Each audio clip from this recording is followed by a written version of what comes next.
Hello, my name is Amanda Lauschus and I'm a BSW senior at Seton Hall University. My poster is entitled The Relationship Between Health Disparities and Democracy.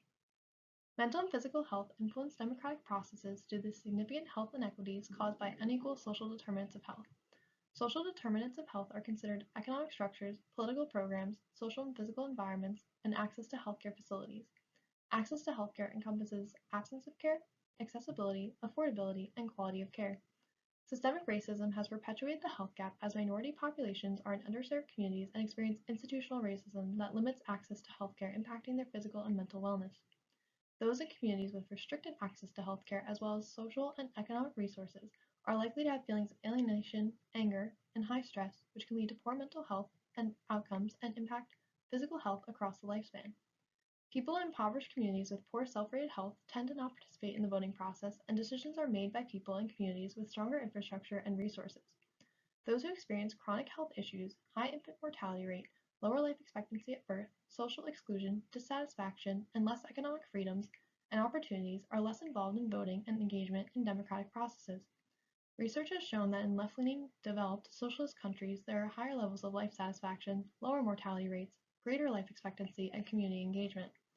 In comparison, capitalist-run countries have economic divides that lead to negative health and mental health impacts and subsequently lower participation in political action. In a democracy, it is of utmost importance to confront the gap in healthcare by examining the inequities in social determinants of health and the empirical link between democracy and health.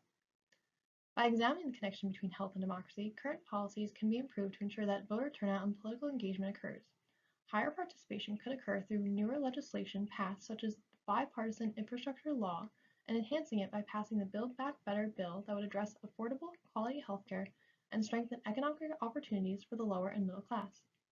This bill, in collaboration with infrastructure funding, would work to create more equitable social determinants of health for all people, including minorities who have proven to have higher infant mortality rates than white people due to lack of quality healthcare and socioeconomic hardships. For there to be fewer health disparities and greater social justice in the provision of healthcare, public policies and structures that exist must be examined to determine how they have created challenges for democracy and be revised to create structures that benefit healthy lifestyles for all. New policies should focus on utilizing social workers and healthcare providers collaboratively to create an integrated framework of care. This framework should involve a biopsychosocial model of care versus a biomedical one, so all aspects of a person's wellness are addressed. The government should also dismantle systemically racist practices by putting more funding into urban minority communities to create better, affordable healthcare systems, higher quality education that leads to better jobs, and safer and affordable housing, as well as address the environmental toxins in urban areas that impact health.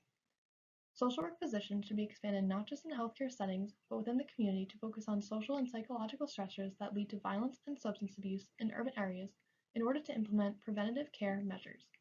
These initiatives, in conjunction with additional social welfare programs such as universal basic income, will be extremely beneficial in equalizing the social determinants of health and reducing health disparities for all, leading to more participation in democracy and civic engagement. Thank you.